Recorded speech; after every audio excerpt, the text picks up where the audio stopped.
They handed me the badge as if I were contagious. White background, black letters, limited access guest. It took me a second to read it twice. My daughter's wedding. My daughter. And I was being tagged like an outsider at a corporate event. My wife leaned close. Perfume. Perfect smile. That means no plate, she whispered, almost amused. Then she turned away before I could respond, greeting the guests I had paid for. I stood there, still, composed. The music was soft, expensive. People clinked glasses, photographers captured fake laughter. And I watched. A man in a navy tuxedo, tall, broad shoulders, hand on my daughter's back, laughed with my wife near the arch. I'd seen him before, not here, somewhere quieter. A hotel lobby, maybe? Or in the blurred reflection of her phone screen one night when she said she was checking the florist. The DJ announced the couple's entrance. Applause erupted. Cameras flashed. I smiled just enough for the pictures. But beneath that smile, something old and heavy began to move. Something that had been waiting for years, too polite to speak. The suspicion didn't start today. It began last winter. Small, unimportant things. A dinner canceled last minute. Perfume that wasn't hers. Laughter that ended the moment I entered a room. When I asked, she said I was paranoid, stressed, working too much. She reached for my hand and told me to trust her. And I did. God help me, I did. I even funded the entire wedding, every flower, every rented smile. $317,500 in a separate account, my gift to our daughter, to show I could still believe in family. But faith rots in silence. One night, months before the wedding, I saw a message flash across her phone. Can't wait to see her walk down the aisle. Our girl. 2 words, our girl, buried themselves inside me. She said it was a joke, that he was just helping with logistics. I said nothing. I started counting days. I didn't scream. I didn't demand. Instead, I calculated. I ordered a DNA kit under my daughter's name, taken from an old brush she left behind. Sent it to a lab, quietly. I waited 3 weeks.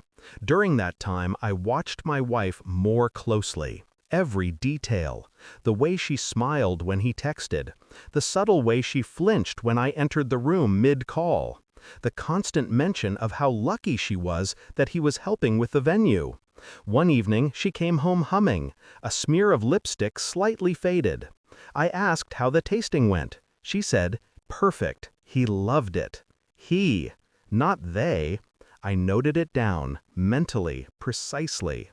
I started pulling threads. Phone records, email trails, payment logs for consultation fees that all led back to the same man. The one now standing beside my daughter, too close, too familiar. The lab results arrived a week before the wedding. An envelope, plain, no drama, just truth printed in numbers.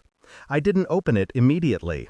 I placed it in my desk drawer, poured a drink, stared at it for 3 hours before cutting it open with a letter opener I'd received as a gift from her.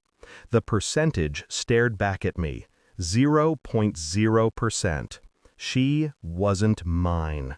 My daughter, our daughter, was not mine. What's this? Proof, I said.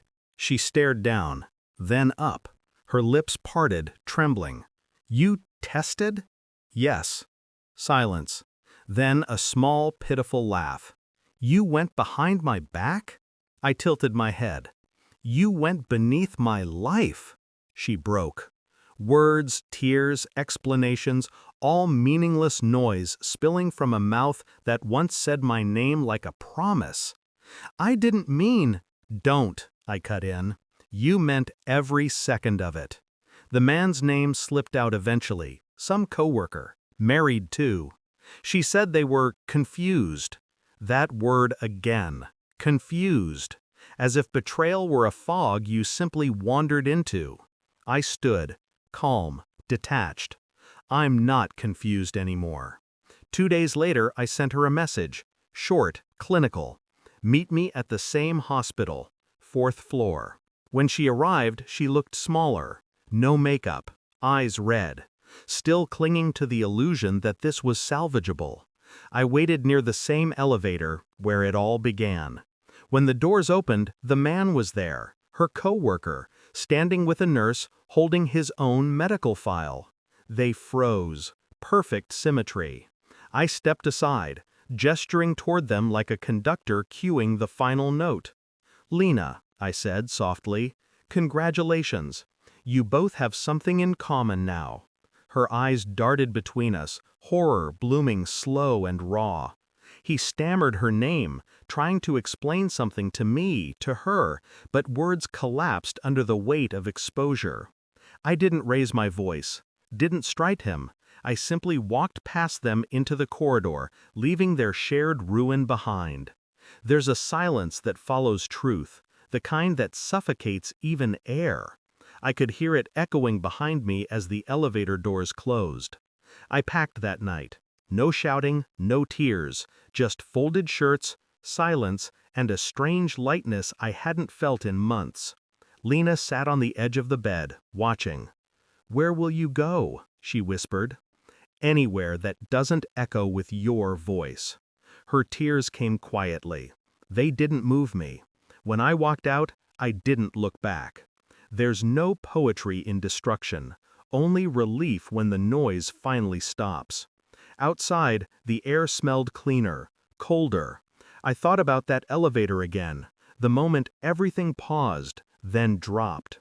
But this time, I wasn't trapped inside. I was the one pressing the button, and I chose to go down.